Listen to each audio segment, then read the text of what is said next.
announcements to make anyway while we're getting this thing going. First and foremost, I want to say thanks to everybody who's done just a tremendous job of supporting the calls. The daily power-up call, the numbers are really climbing, have been for a while, and I've got some really exciting news. Actually, I was going to share it with you tomorrow, but I'm going to share it with you now. We are now live on iTunes, which means if you are listening to the daily power-up call anywhere, you can actually hear it.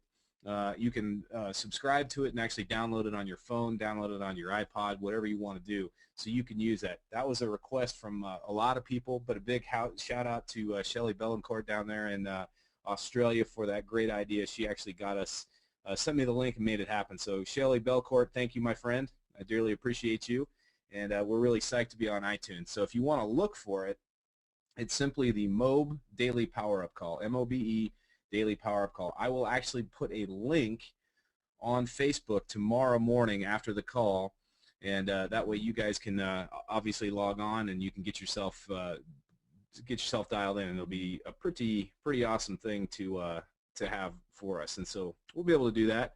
The other part that I wanted to let you know is that we've got looks like we got Corey online now, and I'm going to get him out here in just a second. But we're going to be doing the daily power up call tomorrow at 11 a.m. Eastern. Make sure you join us. This is going to be recorded tonight. The Business Principles Workshop that you're seeing right now with Corey is going to be recorded, so we'll get that thing out there to you in just a moment, or get it out to you tonight. Give me 1 second here.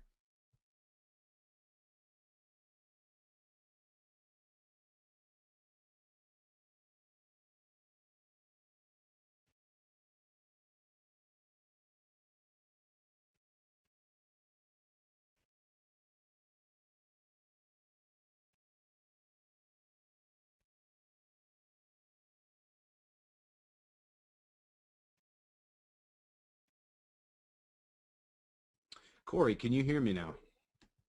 Yeah, I can hear you. Can you hear me?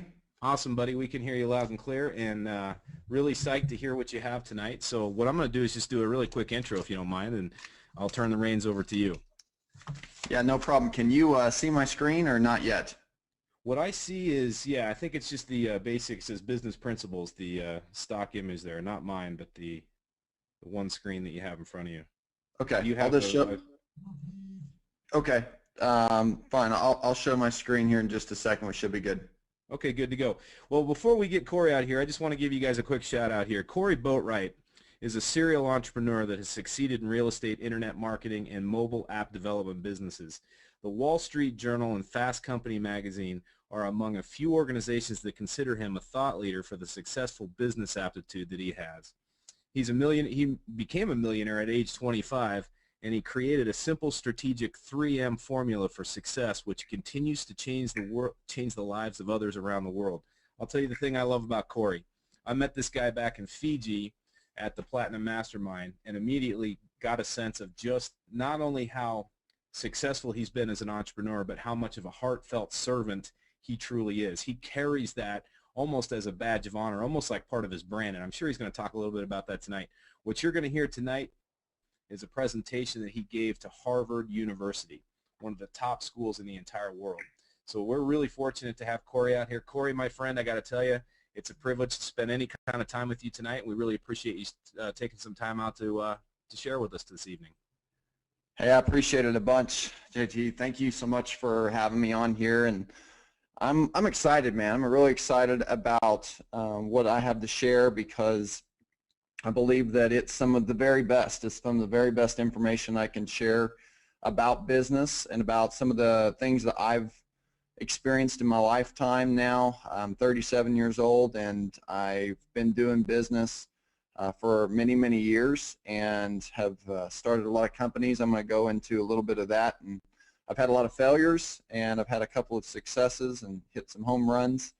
And I want to talk about just some of those business principles and how it can help folks, especially how you and I met through the MOBE program. We know folks are on here that may or may not be in that program. It's the My Online Business Empire program. We run our own brand called Online Bizology, and we partnered strategically with Matt Lloyd and you guys on that program, and that's where you and I met.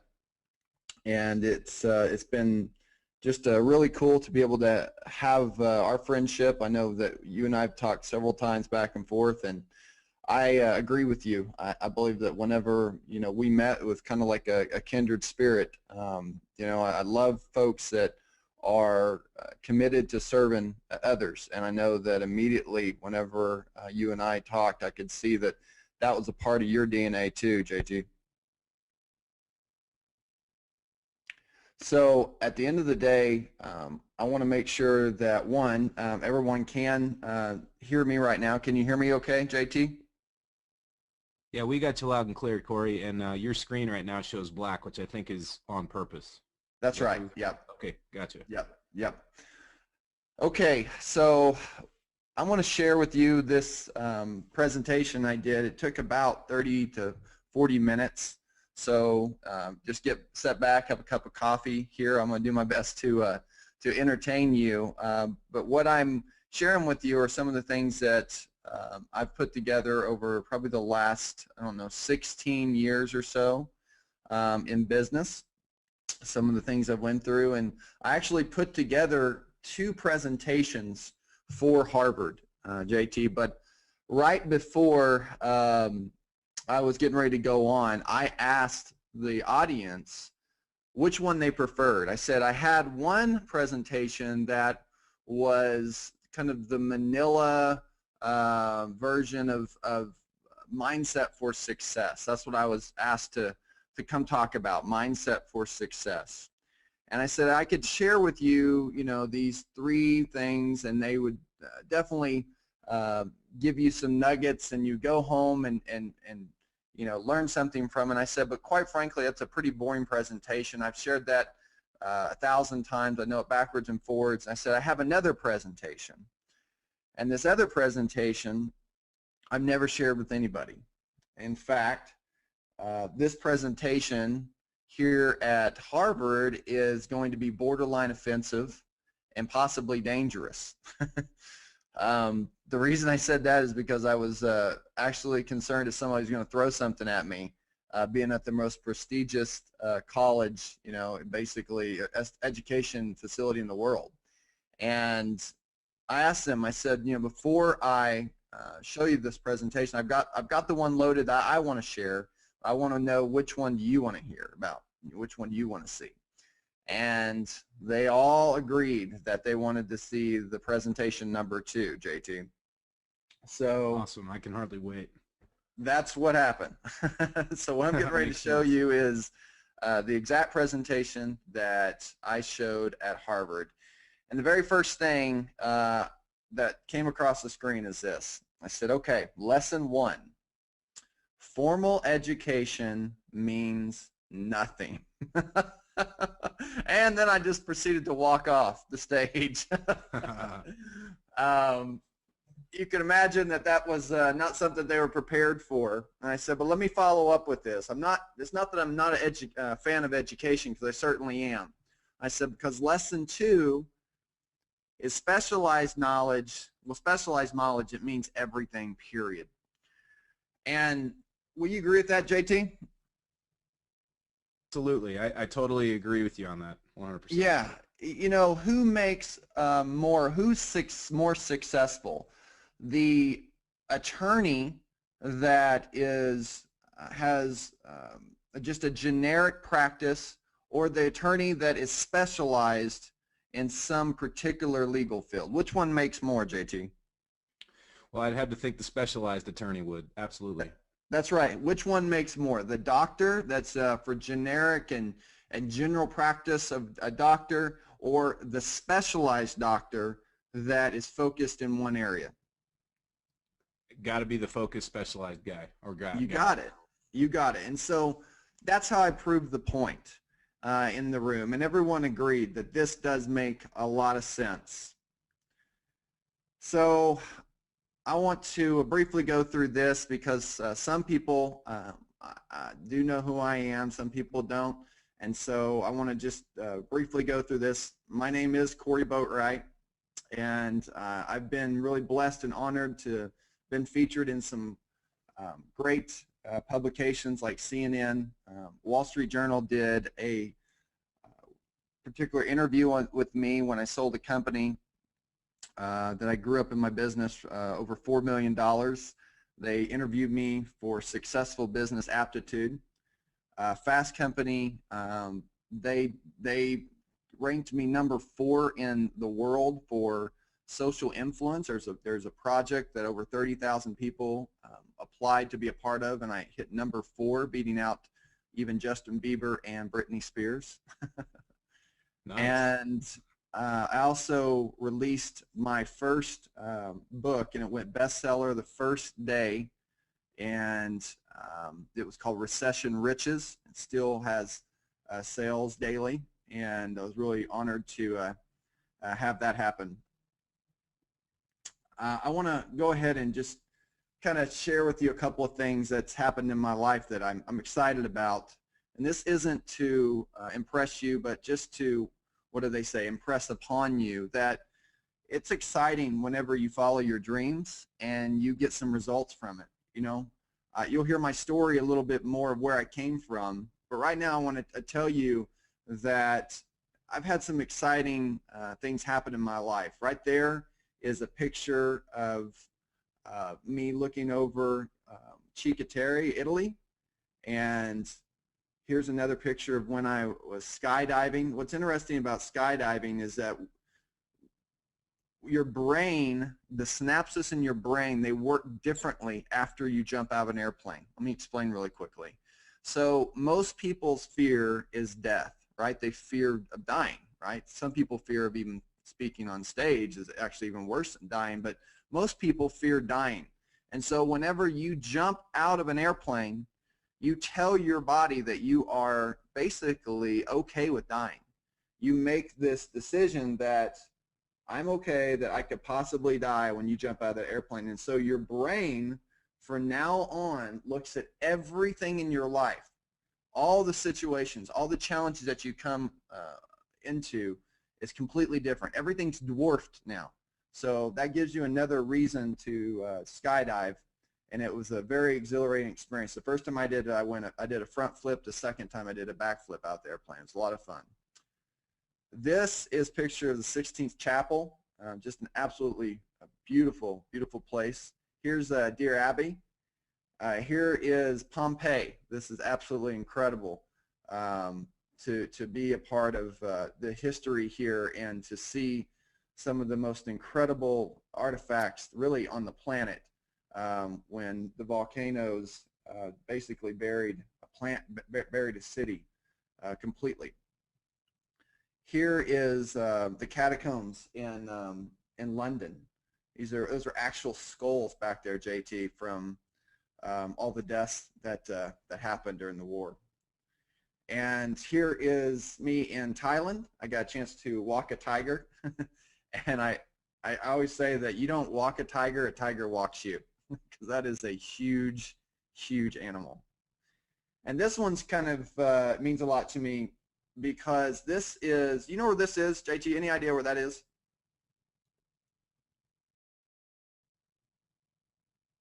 JT, are you there? Can you get, oh, there we go. Can you hear me now? I lost you there. Yeah, I said, do you know where that is, that picture right there? Yeah, I was saying before I was on mute, it's got to either, it looks like Singapore or Malaysia, something like that. It's close. That's in Hong Kong. Oh, man, I've been to Hong Kong. I can't believe I didn't get that. Yeah, that's in Hong Kong, man, and that's called the Peak. And right there at that moment, I was looking over the edge there at the Peak. It's one of the highest points in Hong Kong. You see everything, as you can see. And there was this little voice in my head that was like, what in the heck is a guy from Little Oklahoma doing in Hong Kong? And it was just kind of one of those aha moments in my life that, wow, really anything's possible. So let me share with you a little bit about my backstory. I'm from a little place in Oklahoma called Weatherford, and it had a population of maybe 15,000, 20,000 people. I did grow up with 3 brothers. I am the youngest of 3, and this is a picture right here of my mom and my dad. And my dad was a pilot. We owned an airport, and he was a crop duster. and he would go and fly around to drop chemicals on farmers' crops.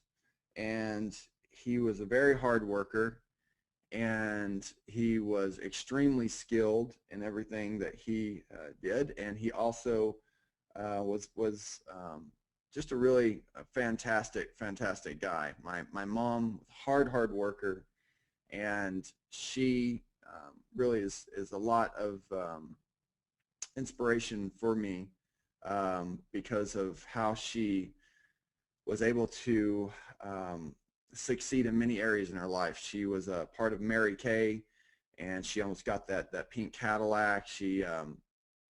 I definitely got a lot of my business mind from my mom and my dad. Well, my father passed away. He passed away just one day before his birthday. And this is a picture of him and I, and this is one of the only pictures that is really left whenever he and I are together. And this was a very big deal in my life. I was about 19 months old, JT, when this happened, and I just basically grew up without that father. Even though my brothers, I have a lot of respect for them.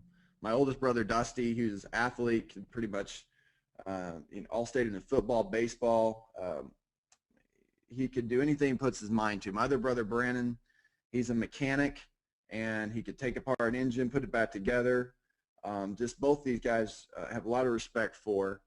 And I turned out to be the musician and the entrepreneur. The challenge is that whenever you're the youngest, you typically, if you're 8 years old and your brother is 15 and one's 13, they don't really want to hang out with an 8-year-old. So I tended to find myself hanging out with a lot of other guys that got me in trouble. In fact, most of my friends, I remember growing up in grade school and even the early parts of high school, most of them ended up going to boys' homes, or when they turned 18, they actually went to prison. Even though I had 2 older brothers, JT, I actually enrolled into the Big Brother program just because I needed to have some positive influence in my life. And this guy right here made a huge difference in my life, Dave Storm. He's part of the Big Brother program. Him and his wife, Tori Storm, they really gave me a positive role model. They gave me a positive outlook in life that many things were possible. However, even though I had a big brother, and you only get maybe once every 2 weeks or once every week, so it wasn't a lot of time, and so I still found myself, hanging out with peers that tended to get me in trouble. So what happened was I basically ended up dropping out of high school my junior year. My junior year, I dropped out of high school.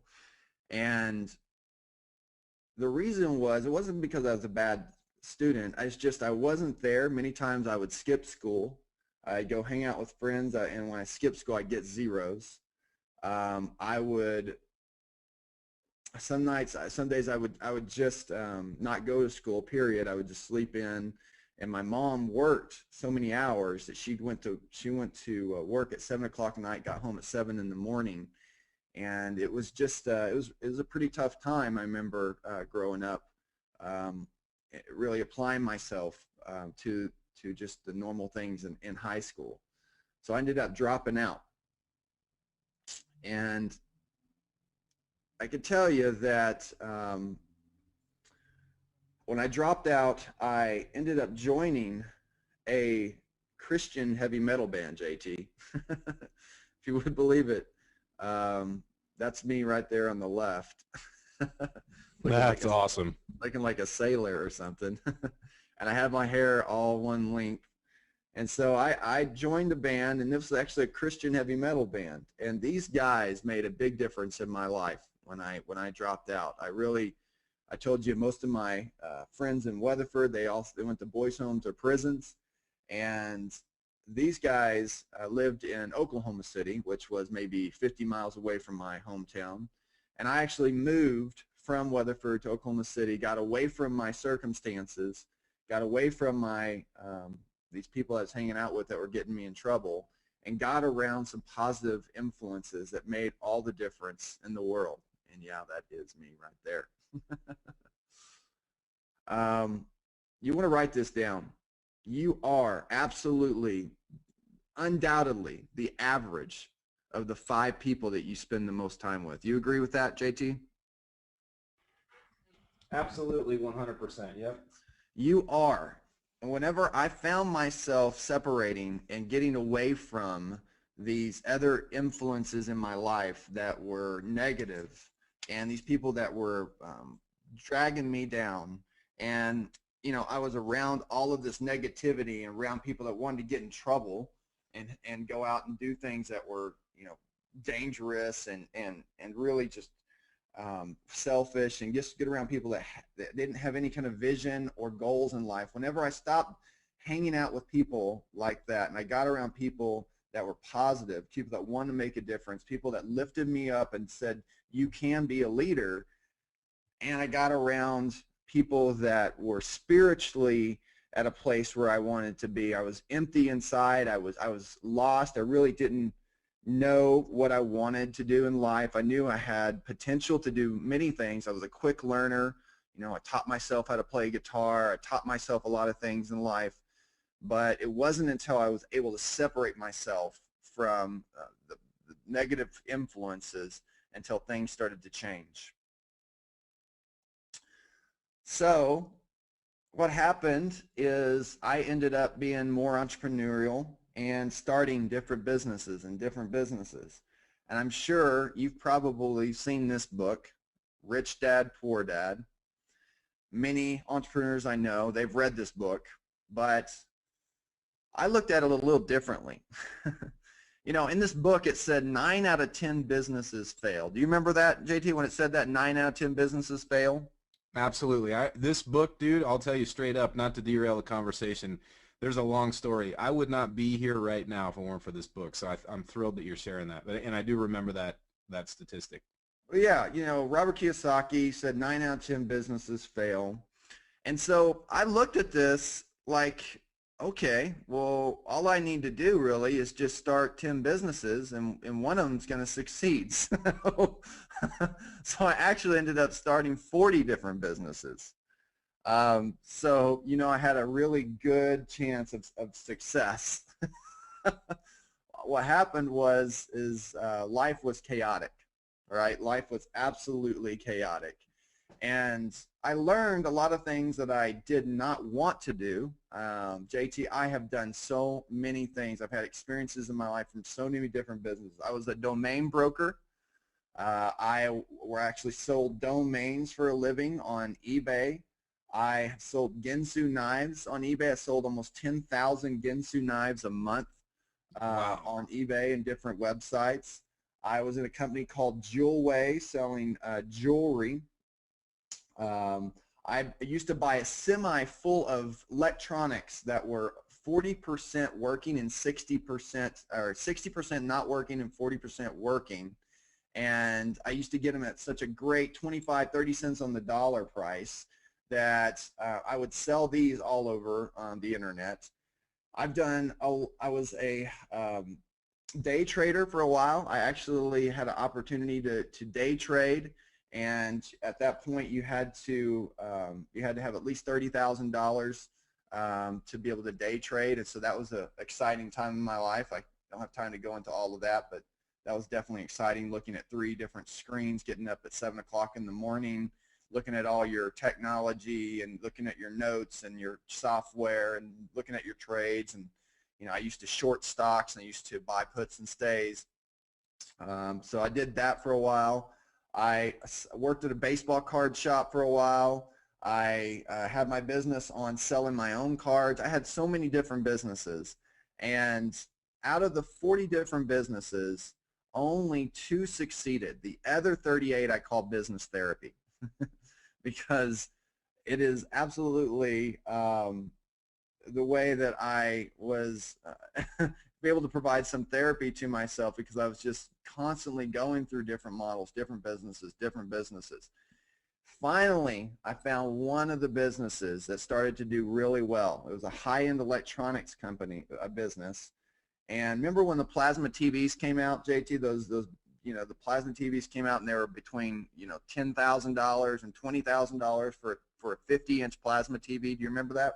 I remember that. Well, I was one of the guys selling those TVs online.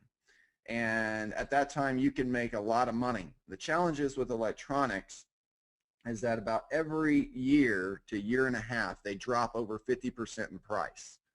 So that means that your margins also drop as well. So although this business was great, and it grew for over 4 years, and over $4 million, and I ended up selling it, it was not something that I want to be in again. It's just the electronic business that moves so fast, and prices drop so much. But from the profits of that business, I did buy a bunch of real estate. And from that, there's a whole story of where my business is today. One of my businesses now is teaching people how to invest in real estate. I have a small portfolio of rental properties, and then I also provide products, books, coaching, things like that, and even a software and some private label products for real estate rather. So my question to those that are listening here is, would you like for me to give you a smarter way than having, you don't want to have to start 40 different businesses to get down to the basically core things that I think are the most important that you need to know about any and all business endeavors. And what I call this is my 3 M's for success. And so that's what I want to talk about. I want to give you a little bit of the backstory, where I've kind of come from, where I am today. And it comes down to these 3 M's that made all the difference in the world for me. So I recommend you take notes on this because they're very powerful. The first M is mindset, okay? And JT, I know you're huge on this. I want you to just talk just a little bit in your experience in life and things you've done. I mean, and you've done a lot of different things, JT. I mean, you've had a lot of powerful experiences. Of all of the things you've done, how important is it, would you say, is mindset? Well, I will just tell you straight up that it's the one predicator, predictor, if you will, of my success, because I could tell anytime my mindset was out of whack, if it wasn't in alignment with the level that I wanted to get to. In other words, if I wasn't thinking at the high level that I wanted to achieve, there was no way I was going to get there.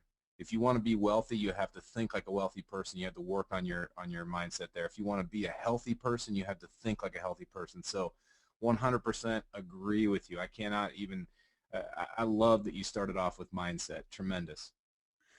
It is. It's so important.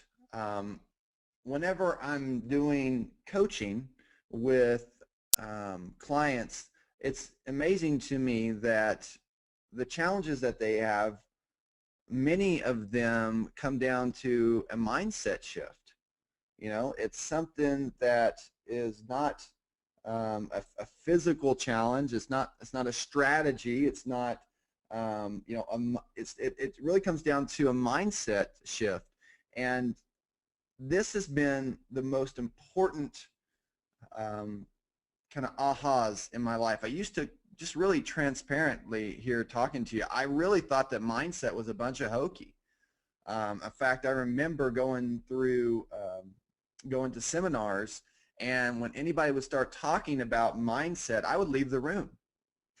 I would just leave the room, because it to me was just something that was kind of hokey, and I just didn't put a lot of emphasis on it. Little did I know that this is the most important part of doing anything in your life. Anything. You have to have a mindset that is designed for you to succeed. Okay? Times in our lives, we see what we call these constraints. But really, there are no constraints on the human mind. There really are no barriers except the ones that we ourselves erect. You know, that's so true what Ronald Reagan said, because we live by these fallacies. We live by these myths, JT. We put up all of these different things in our mind, these things that come up, these different fears that we think we're not going to succeed because of this. We won't move forward because of, you know, this other thing. We won't get out of our own head enough, and because of that, we try to overcome things without working on our mindset first. And I got to tell you that you need to read as many books as you can on developing a positive mindset and a positive attitude. Those are huge parts of anyone's success that I know of. Even this, to this degree, whenever I was in Harvard, I was talking about what I was going through here with a billionaire, a guy that was a restaurant mogul, and he agreed that people just don't understand the value, the immense value of having a healthy mindset. Okay? You've got to get this part of it, because nothing in your life will happen for good, for a success that is consistent, unless you start to change your mindset and get prepared for a mindset of success. And here's what I mean by that. You've got to be a mouse. You know, you've got to be unstoppable. You've got to be a little hard-headed. People are going to come in your life and they're going to steal from you. They're going to want to steal your dreams. They're going to want to steal your hopes and all your goals. They're going to tell you that you can't do it. They're going to tell you that it's not possible.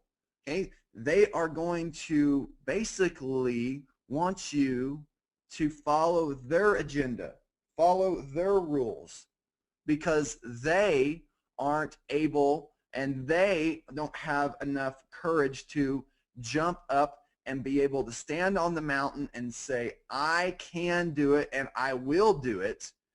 And yes, I appreciate your support, but brother, friend, you know, family member, mom, dad, whoever, if you don't give it to me, I am going to move forward without your assistance. I can do it. I will do it. Whenever you have a vision, you have something in your heart, whenever you know that that dream is there for you, you need to go after it. No one else is going to come and give it to you. No one's going to come to your door and give it to you. You have to go get it. And you've got to be unstoppable. You got to be hard-headed and know that there are going to be challenges and there are going to be setbacks and people are going to tell you that you cannot do it. And you have to have that mindset that says you can do it, you will do it, and that yes, you appreciate their support, but if they don't give it to you, you are moving forward anyway. Amen. What really matters are sometimes the things that we can't count, right? Albert Einstein said many of the things you can count don't count, and many of the things you can't count really count. Here's what I mean by that, and I believe there's what he means by that. There are things that you are going to have happen in your life that are going to be really powerful wins. There are going to be successes in your life. There are going to be things that gave you a little bit of confidence to move forward and to achieve things that you know, that you didn't think were possible. But because you believed and because you had a powerful mindset, you are able to continue to move forward, right? You were able to see some results and then move forward. How many times do you think Albert Einstein was told that he was crazy? How many times do you think Albert Einstein was told the things that he was doing were outlandish? That if everyone, he shouldn't think the way he thinks. He should just get in line with everyone else, right? He should have, How many times do you think he had all of these people come against him and he kept moving? And thank God he did, because of all of the different knowledge that we get from him today and all of the different things that he's helped create. It's changed the world. And there's nothing different between Albert Einstein and you. There really isn't. He had a dream, he had a vision, he had knowledge, and he shared it with the world. And you can do the same thing. And so what you've got to understand is that those little wins and those little successes in your life mean everything. They mean absolutely everything. Anything that can give you confidence to move forward is going to be the biggest thing that you can have in your life. You know, even though I didn't graduate from high school and I just got a GED, I was pretty good at math. And so here's a little game that I set up that I think is pretty interesting. So you can see here on the screen that you have the alphabet, right? You have A through Z.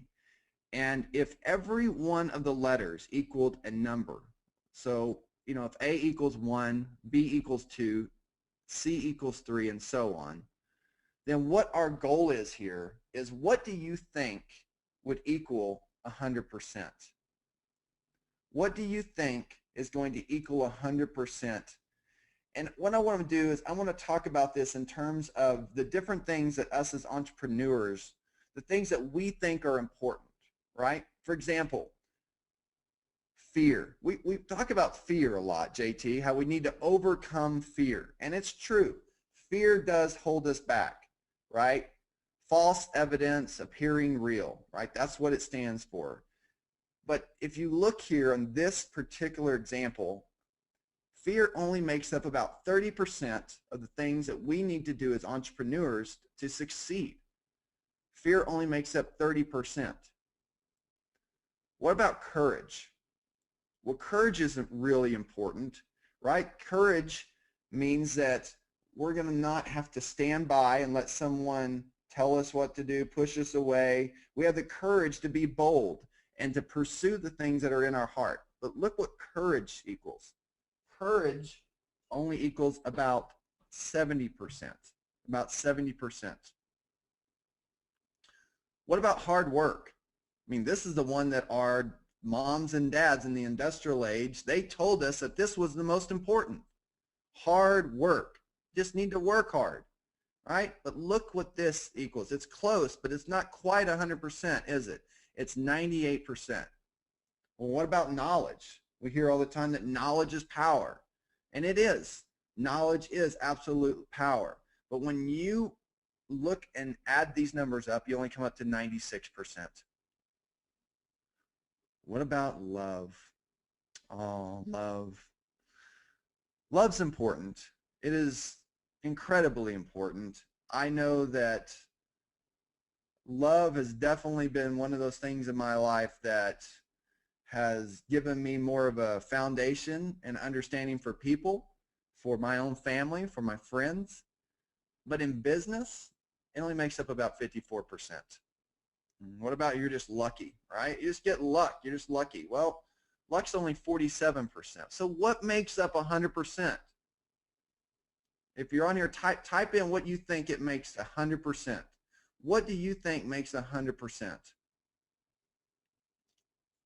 All right, we're getting some people typing in here. Well, I'll just go ahead and tell you. It's not money. I know a lot of people were thinking it's that. It's not money. That only makes up 72%. And leadership. And leadership's important, but it's not leadership either.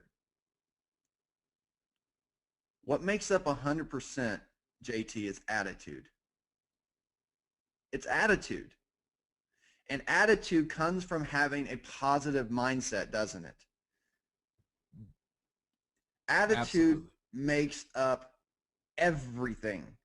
If you do not approach something with the right attitude, your perspective's already off, and most of the time you'll be setting yourself up for unnecessary failures. Okay, unnecessary failures.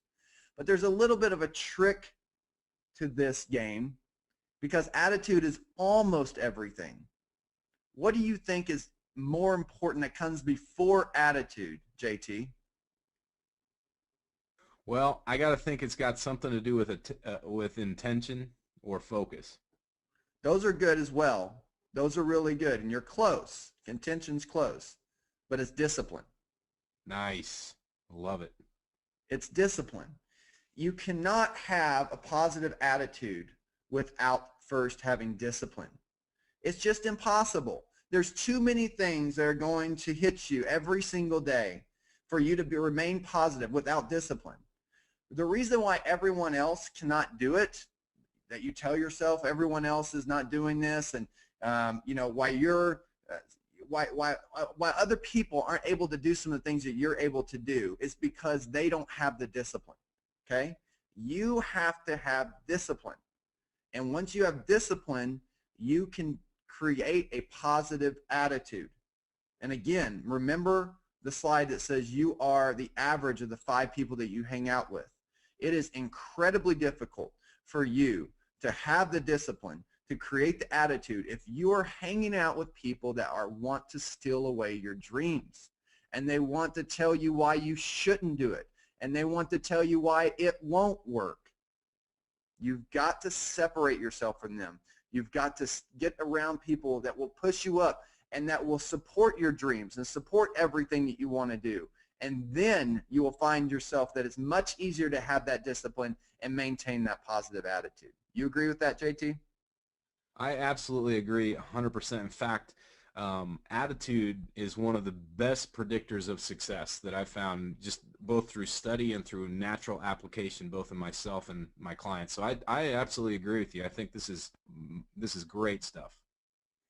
Yeah, discipline is the thing that most entrepreneurs, let me just be candid with you, most entrepreneurs fail. Most of them just don't have what it takes. They just get hit too many times and they don't get back up again. But you don't have to be that way, because if you will take these 3 little M's and you will apply them, it will set you apart. It will give you it'll give you a blueprint that you can follow that will work with everything in your life.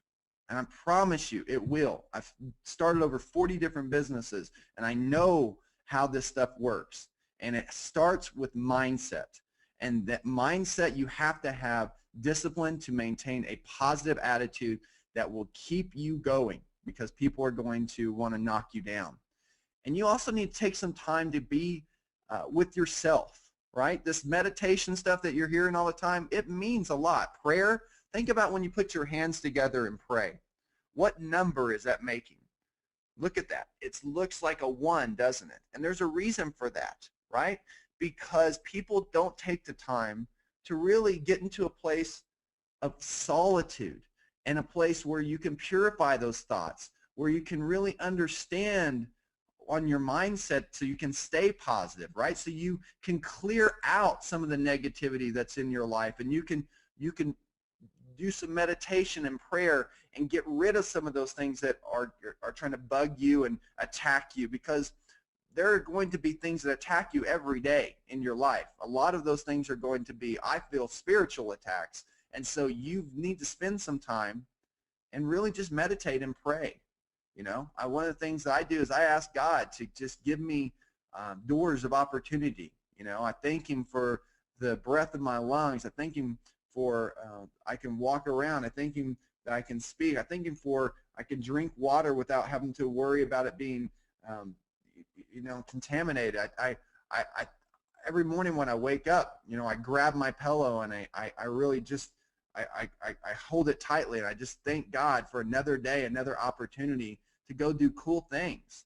Whatever it is in your life, you need to get in touch with that, and you need to start thinking that what are your strengths? What are the things that you provide the most value? Because that's how you're going to be able to serve the people that is going to be your audience, it's going to be your customers, it's going to be you'll be able to be in the highest and best way that you can serve others once you're spending some time in prayer and solitude. And then what you can do is you can actually overcome fear and those different things in your life by discovering your success. One of the guys that I have a lot of respect for, JT, is Jim Rohn. He said we can have more than we've got because we become more than we are. We don't understand how powerful that we are because we don't spend that time with ourselves. We're worrying about what everybody else tells us who we are, right? Does that make sense? People want to identify you, and they want to tell you who you are, right? They don't know who they are, but yet they want to tell you who you are and what you can do and what you can't do. And they want to tell you that why you shouldn't do something and why your idea won't work, but yet they don't know who they are. They haven't had anything in their lives work before, and they're just simply trying to wrap you up in their negativity. And if you don't spend time in prayer and you don't spend some time getting this right and getting that discipline, so you have that positive attitude and have your mindset right, then you'll let them identify you, and you will let them tell you who you are. You don't have to do that. Okay, enough about mindset. I think you get it. The second one is mechanics. And I hope you're writing this down. It's just 3 little simple things. Second one is mechanics. There's a great book. It's called The E-Myth by Michael Gerber. And have you read that book, JT? Great book, by the way. Fantastic book, right? He says, you know, entrepreneurs basically are technicians, right? Entrepreneurial seizure. You're right. They're working for themselves because they're working in their business and not on their business. They don't have the perspective or the mindset to be able to step aside and really think about how the mechanics of their business work. That's what's so great about my online business empire, by the way, is I'll put a little plug on that too, is we already have those steps and those mechanics lined up for us. There's not very many programs that will do that. Most of them just get you set up and let you go on your way, and Mob is different. It has the mechanics set up for you. So you need to start thinking about the mechanics in whatever business that you're in. And those are really just the things, or the gears that make things work. You know, they're the step-by-step processes. They're the standard operating procedures. And if you don't do this, you start working, you know, for a crazy man that looks like this, you know, because you're working for yourself, and that's how you look. Whenever you start working for yourself, you're working for a crazy person. Because imagine how your agenda is now, and your timelines and your deadlines, and you know, no one can keep up with that. And it's because you cannot step outside and see the mechanics of your business. Instead, you just do. And you know, you push it along and you get a little further down the track, but you don't have any systems, you don't have any processes, and you don't have your mechanics working for you. Consider FedEx. FedEx is not one big business, is it? It is small business duplicated.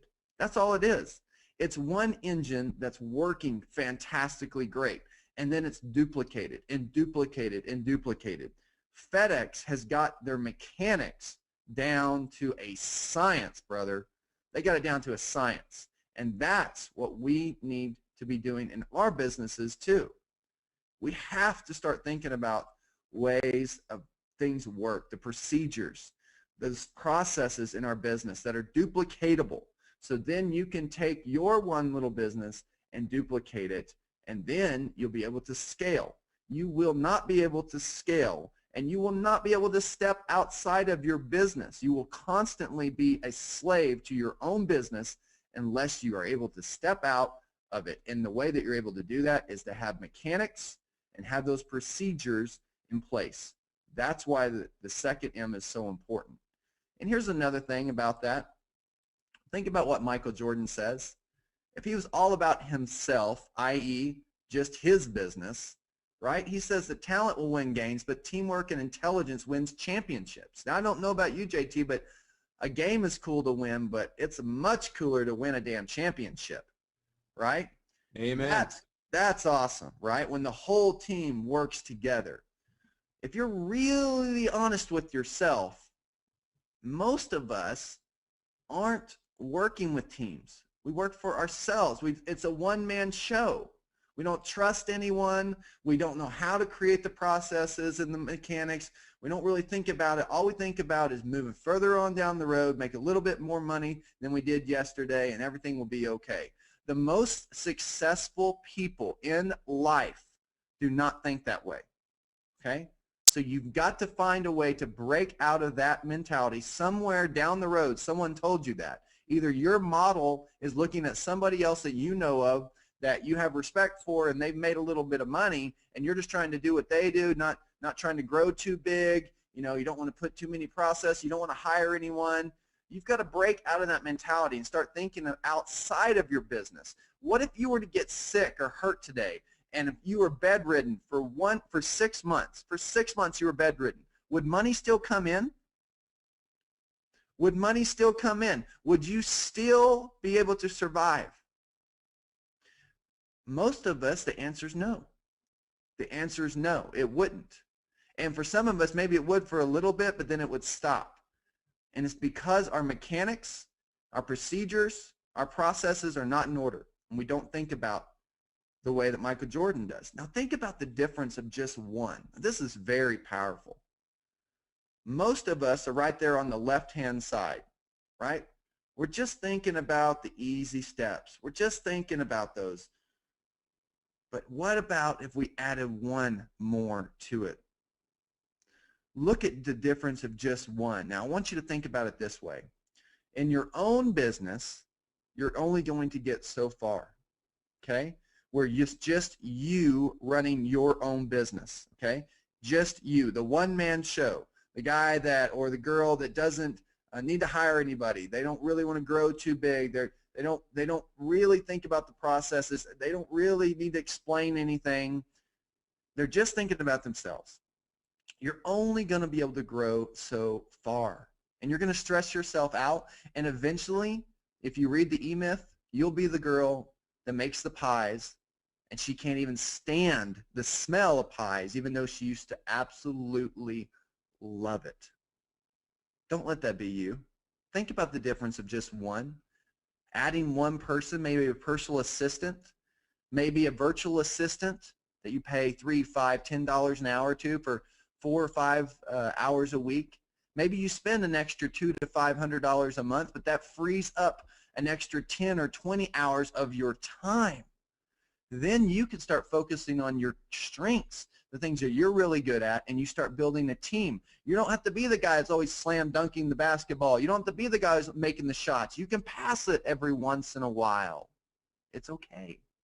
It's okay to pass the ball.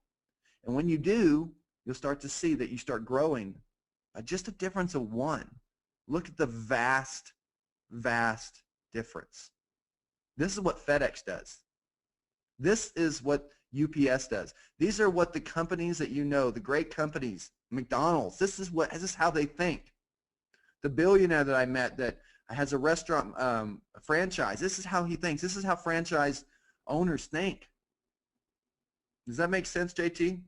Absolutely, buddy. I'm following everything you're saying here, and I got to tell you that I think that that's the key part that people kind of miss. I love what you said is it's okay to pass the ball. You don't always have to be the guy that takes the shot or slam dunks the ball.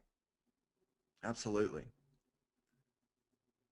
Now, when you do this, really you start thinking bigger. Most of us, we don't.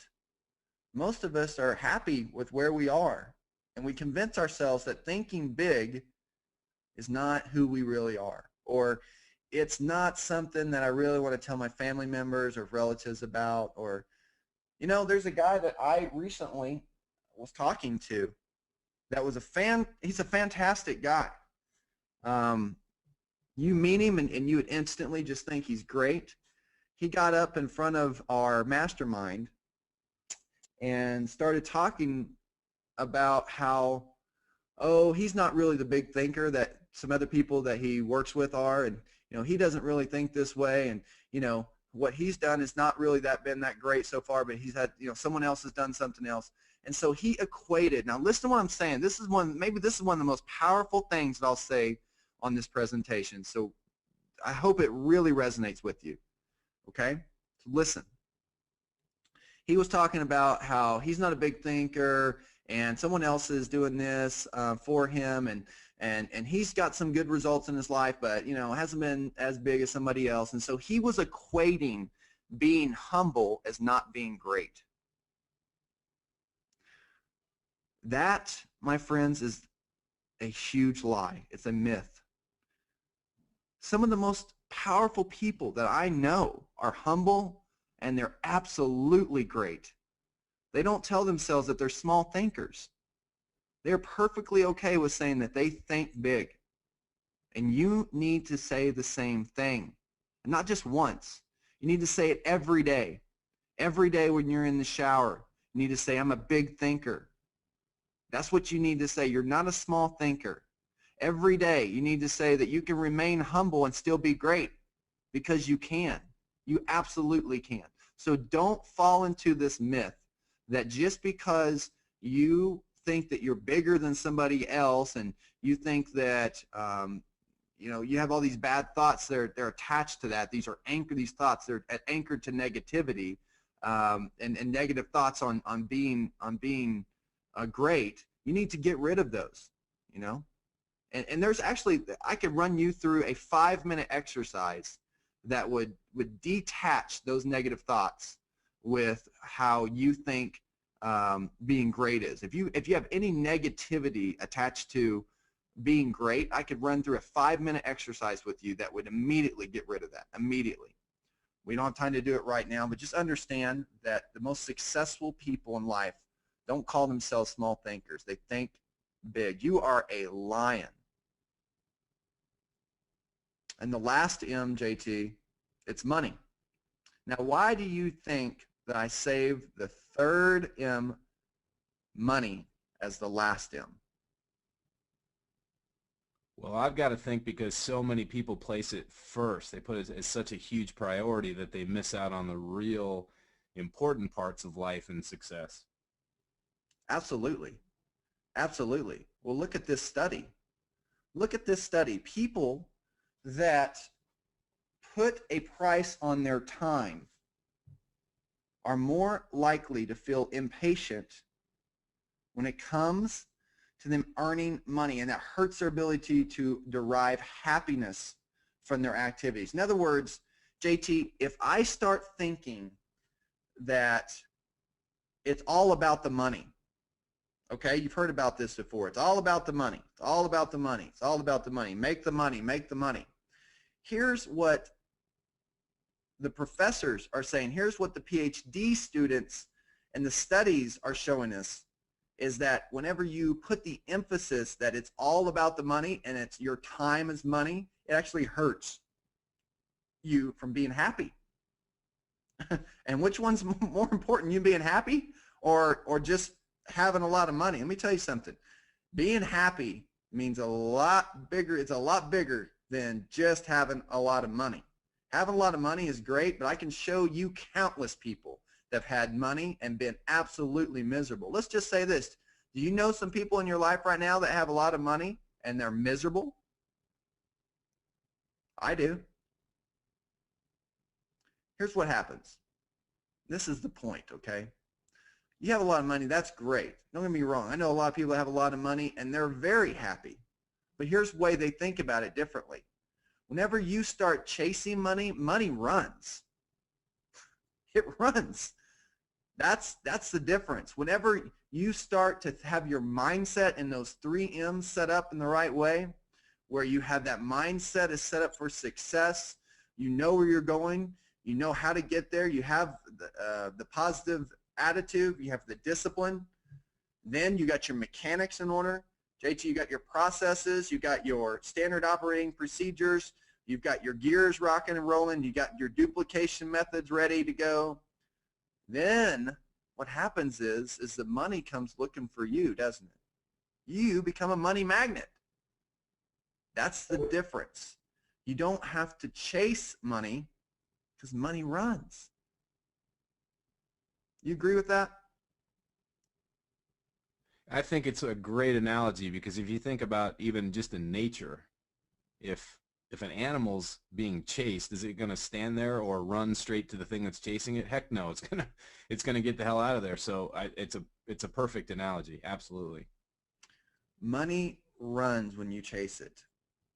But if you can get your business lined up the way that we just discussed with the 3 M's, I assure you, friend, you will have more opportunities coming at you left and right. you will have to say no much more often than you say yes, because you will become a money magnet. And wealth is powerful. It's awesome. It's a great tool, but that's what it is. It's just a tool. And it's really just a thought. Okay? It's a thought. Robert Kiyosaki even agrees with that.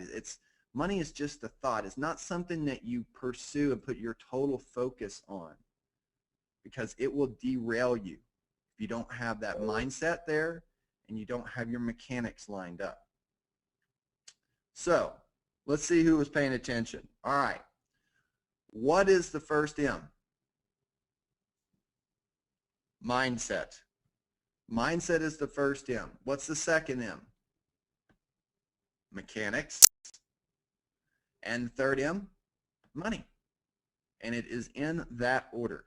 And those three little principles, that three-step formula will help you in everything that you do in business and in life.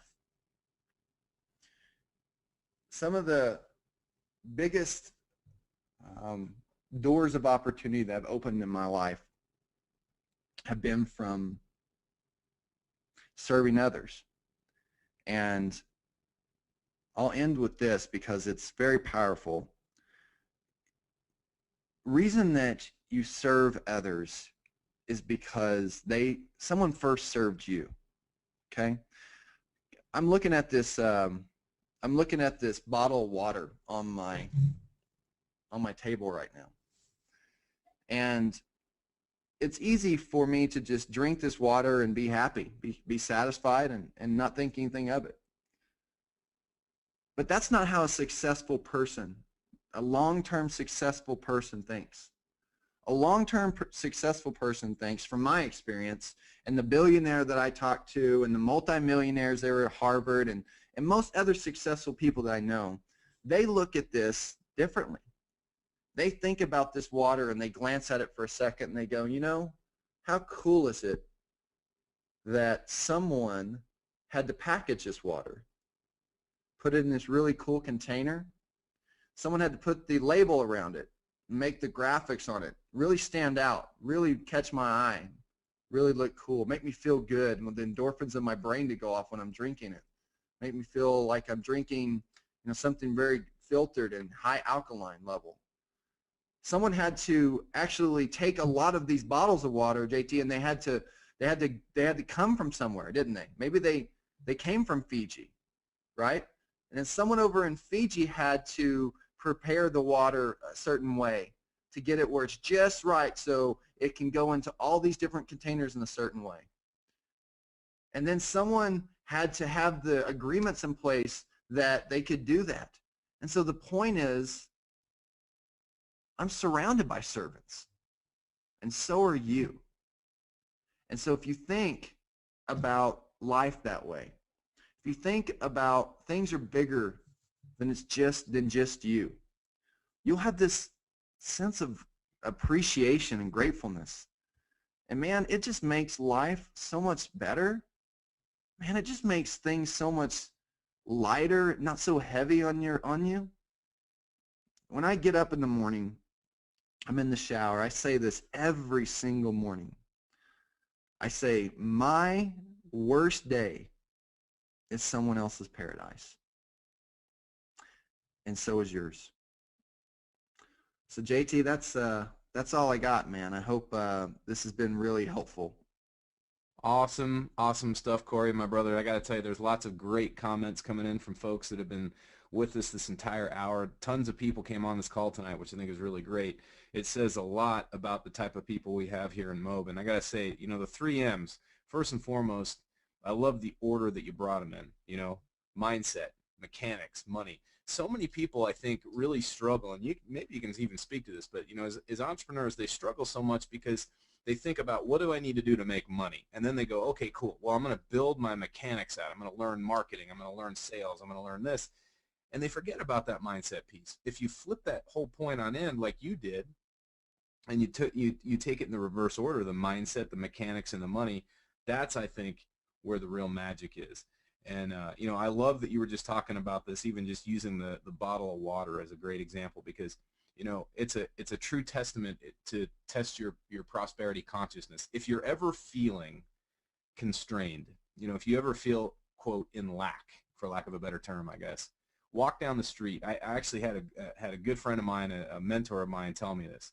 Just walk down the street of any neighborhood that you live in or any town you live in, and consider the streets. You didn't have to pay for those streets. Somebody put that infrastructure in place. Look at the electricity. You didn't have to pay for that, yet you can benefit from just being around it. Look at all the safety that's around. Look at the amazing advancements that people have put together. You're in the app business, the electronic app, or the the app business. It's amazing what goes into building an app, and yet we can get apps for free. That seems like a trivial thing, or maybe it seems a little bit trite, but here's the point. We are surrounded with abundance every single day. We're surrounded with magic. I mean, true freaking magic every single day in every part of our lives. And if we will just take a moment to breathe it in as entrepreneurs and say, you know what, this is freaking cool, man. I didn't have to build this system. They built it for me. I didn't have to, you know, create this go-to webinar platform. It was created for me, and I can listen to an amazing guy, a servant leader, Corey Boatwright, come out here and share his wisdom, share his gift. That in and of itself is almost magic. And I think that, you know, if we as entrepreneurs just stop and look at that for just a moment and realize that in this moment of just a little over an hour that we've had tonight together, you've surrounded yourself. You talked about the 5 people you surround yourself with, Corey.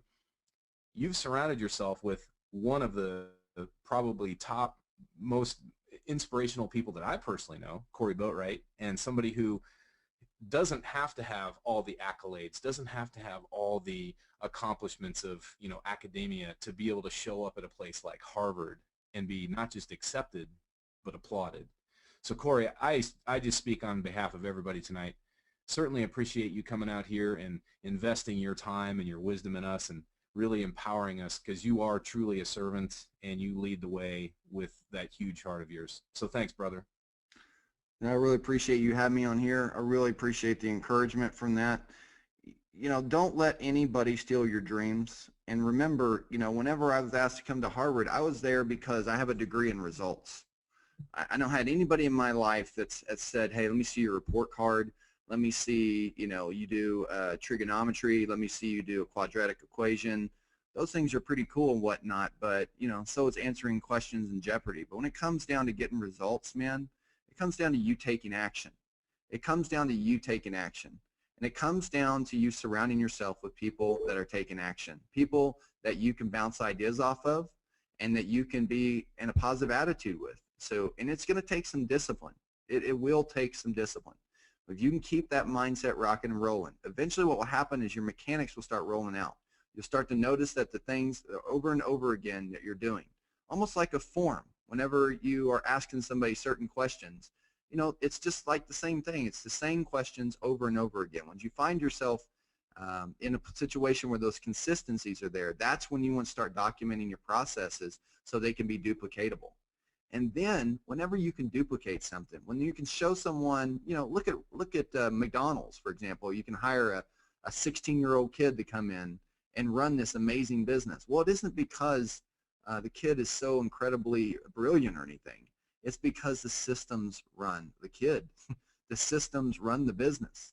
And so if you start thinking about that, money is just out there all day long. So it's easy to go after the money, but I promise you that that's short-lived. That's a flash in the pan, and that is not the way successful, consistent, wealthy people live. They just don't. So, you know, I appreciate getting a chance to talk and share some of my story on here, and I hope that it resonates with you, and I hope that you you take these things that we talked about and you apply them, because they really do work. Hey, JT, is there any time for maybe like 1 or 2 questions? Absolutely. In fact, if you want, I can read a few to you here. Just want to let you know you've captivated some people, my friend. You've got Ivan calling in from the Netherlands. It's 2:15 in the morning there. The guy stayed up. He said it's totally worth it. James Awesome, Burkhoff, just hey you, James, good to hear you, buddy. He says great content. One question here came from Furtis. Furtis wants to know, how can I implement the discipline in my life? Great question. Sure. So the way that you can implement discipline is you're going to have to set times for things. So I call this is one thing when I do coaching, and I have a pretty high-end coaching program that people pay a lot of money to be a part of. And one of the little things in that coaching program that constantly comes back and people say, that one little thing made all the difference, is what I call grow time. So a lot of entrepreneurs I know, they don't, believe it or not, they just don't take the time to read. They kind of get good at doing one or two things, and then they don't really think about reading. Or they have a life, pops up, and they have kids they got to take care of, and they got responsibilities. Here's what happens, is that grow time has to be there, okay? And because what it is, it's a little win that leads to discipline for bigger things. Here's what I mean by that. Every morning, you don't have to do it every morning, but here's what I do. Every single morning, I set aside between 30 and 40 minutes to read 2 chapters of a book. This is the way that I've read a book a week for years and years and years. And the way that I'm able to do it is that you can get through 2 chapters of most books, about 150-page books. You can get through 2 chapters in 30 to 40 minutes, okay? And then you stop. So here's the discipline part, JT. And is it Ivan or James? Is Ivan asking the question, or is it James? It was actually Ferdos. Ferdos. I'm sorry. Okay, we had a ton. Ferdos. Okay.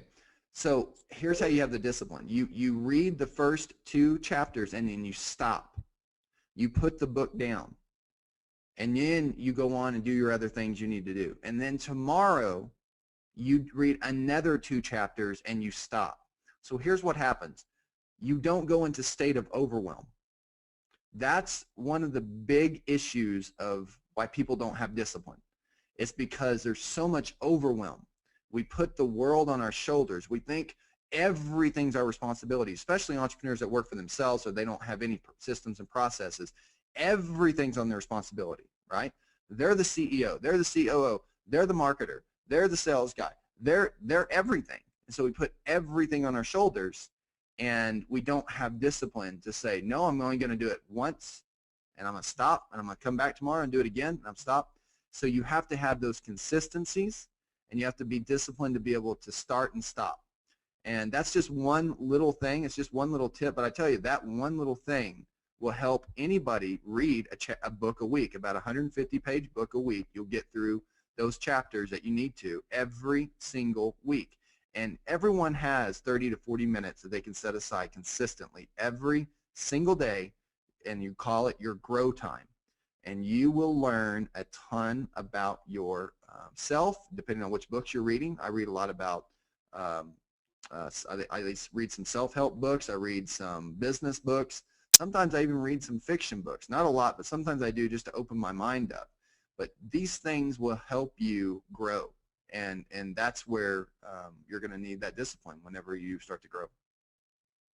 I love that you say that. That's one of the things that I talk about quite a bit, is a system I put together called the Power 5. 5 things that you do every single day that advance your big mission in life, your big goals. And the first thing I do is, it's exactly right in line with what you said, is I work on my mindset. First thing is spend a little time in gratitude, spend a little time, in some meditation, and then get right to the books. First thing, real early in the morning. I'm an early riser, so I love that you say that.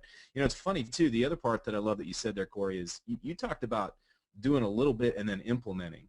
And, it amazes me. I actually knew a guy for a while that was, he claimed that he would read 6 hours a day, personal development stuff. The question is, where's the implementation, man? I mean, if you sit around and read, Darren Hardy, the publisher of Success Magazine, calls it the most over-motivated underachiever. And so I love that you say that. It's all about implementation of what you learn. Quick question for you. And by the way, Fertis just wanted to give a shout out. I said, wait, great, wow, great stuff. Thank you so much. Really needed to hear that. So, Corey, that goes out to you, buddy.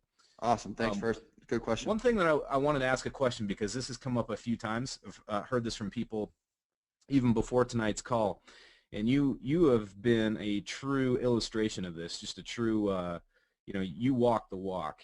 You came out of a place, Christian heavy metal band, you know, dropped out of high school, and yet there you are speaking at one of the greatest educational institutions on the planet Earth.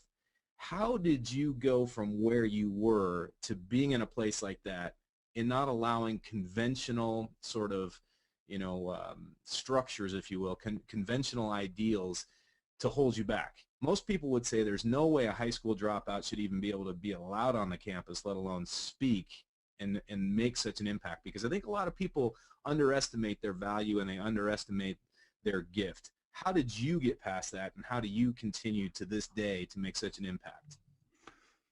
There is no such thing in my life as a problem. And here's why I say that. There are reframes that I've had to do ever since I was very, very young. I've had to do reframes in my life. So let me give you one. This one's a powerful one. Instead of any time you ever say that there's a problem, you catch yourself, oh, here's a problem, you got a problem, I've got a problem. You want to change your vocabulary and call it a challenge. A problem is something that is stationary. In our minds, we can't be moved. It's a wall. It's a problem. A challenge is something that's movable. If there's a solution to almost every challenge in our minds, would tell us that. And then whenever you view it as a challenge, then it can turn into an opportunity. So I look at things where not just the glass is half full and half empty kind of thing, but I look at things from a perspective basis that sometimes whatever I'm going through in my life, whether it be something really hard and painful, and I've been through a lot, and man, I know other people have too, and I'm telling you, I have got the t-shirt for some hard things in my life, a lot of hard things. And you cannot let those things derail you where you don't get back up again. Here's another way to look at it. Think about one of the hardest things, just for a moment. Just take a second and think about that thing in your life that really did you in. I mean, I'm talking about the thing that is the hardest hit to you. I mean, it hit you and it knocked you out, and you were on the ground for a long time, and it was painful. I'm talking about the type of pain that was gut-wrenching, and the pain that you didn't want to talk to anybody. You were bitter, you were angry, you were hurt, and you did not care what anybody else thought. You were just living in that. Now, there's one way to go. One way to go is I'm going to go bury my pain and suffering by going and getting drunk. I'm going to choose some type of way to fill that void, because there's an emptiness. I'm feeling empty, and I want to go fill it with something, okay? And don't get me wrong, I've done it too, so I'm not telling you I'm perfect, okay? But I'm just telling you things that, just to answer your question with a little bit of a story. This is what most people do, and they stop there, okay? Most people do this and they stop there. They go and they get addicted to different drugs and alcohol and even sex. They just feel these different things that happen in their lives. And they just stop there. They just say, well, because this happened in my life, I did this. And they live by circumstances. And you know what? Now they're the victim their whole life. And I will tell you something, JT, I will never in my life, I don't care what has ever happened to me, and I've had a lot of tough things happen to me, and I know people listening have had a lot of tough things happen to them too, but you do not, and I will not have to live as a victim. That is a choice. That is a choice, because when I look back in my life, and the one positive thing to do whenever you're looking back is to take something positive from the past, not dwelling in the past. It's a positive thing to look back in your life and understand that that thing that knocked you down, the gut-wrenching thing, the thing that hurt you the most, probably taught you the biggest lesson. It probably made you stronger than who you are today. It probably set things in motion for you to learn, and not only to learn, for you to teach others about whatever it was that you went through, whatever experience that was. And so you can either choose to live as the victim and say, woe is me, and everything happened to me, and the world is against me, and most people do. Most people do. Even entrepreneurs get that way. They fall down, they don't get back up again. Most people don't have what it takes to move forward, but you can. And you can do it by not living as a victim. And whenever you choose that, which, by the way, goes exactly back to our mindset, goes exactly back to a discipline, goes exactly back to the attitude. Whenever you choose to have an attitude that, you know what, that was just a chapter in my life. Yeah, that sucked. That, man, that when I got hit, it hurt, and I got knocked down. But you know what? I learned a lot from it. And you know what? I was able to talk to somebody the other day about that experience, and I got some perspective on it. And you know, now thinking about it, it doesn't hurt the way it did. If you're able to look at things like that, and you're able to not be the victim, man, the world's your oyster. There's no such thing as a problem. There's only challenges, and they lead to opportunities. Oh, that's powerful stuff. By the way, if you have questions for Corey, we have just a few minutes left. Go ahead and type them in, and I'll read them out, and we'll get them answered to you. You know, I love, Corey, that you said that, because so many people miss the real value, man, the treasure in the parts of their life that may suck, right? The parts of their lives that they may even be regretful for or ashamed of. They lose the treasure in that moment. Because exactly what you said, they go to that place of victimhood. They think that they're a victim. And my stance on that is, hey, if you failed monumentally, if you made a complete, fool of yourself in life, if you did something that you're so ashamed of, take freaking credit for it. Look at what you overcame. Look at the fact that you survived that thing and you're here standing. A lot of people don't make it through that. There are people in this life right now, if you've gone through a divorce, if you've gone through foreclosure, if you've gone through bankruptcy, if you've had any kind of physical or sexual or emotional kind of impact, injury, harassment done to you, and you're still here, there are millions of people who are no longer alive that couldn't survive that, and you did. True. And so I always, always, always love when a guy like you or anybody comes out and talks about how, look, stop being a victim. It doesn't necessarily mean you have to wear it as a badge of honor, because everybody's in a different place in life, right? When I was a kid, I could not talk about the fact that I was, quote, diagnosed with ADD. To me, it was this like huge, shameful thing. And I walked around just feeling awful about myself forever. And it wasn't until much later when I realized, holy crap, not only did I get into college, which most people never thought I would have. In fact, most people, the big joke when I graduated high school was, is there a diploma in there, right? The fact that I actually graduated college, got into college, graduated, got my commission as an officer, and then went off to go fly in the Navy with this whole, quote, ADD diagnosis was, in hindsight, like remarkable. But forever I hid that. Forever I squashed that, almost out of shame. So I really recommend that, like you said, happiness is a choice. And this whole idea of not being a victim, you will find your true strength. You will find your true magnificence in that moment when you step into that. So I really appreciate you bringing that out, buddy. Man, it's so true. And think about the mom that's in a third world country right now, that when she goes to bed at night, she has to wrap her kids in special nets so the mosquitoes won't come in and give them malaria. Or think about the mom that has to walk with no shoes, to go with a big bowl on her head 2 miles to get somewhat of clean water to bring back to her kids. That's a rough day. That's a rough day.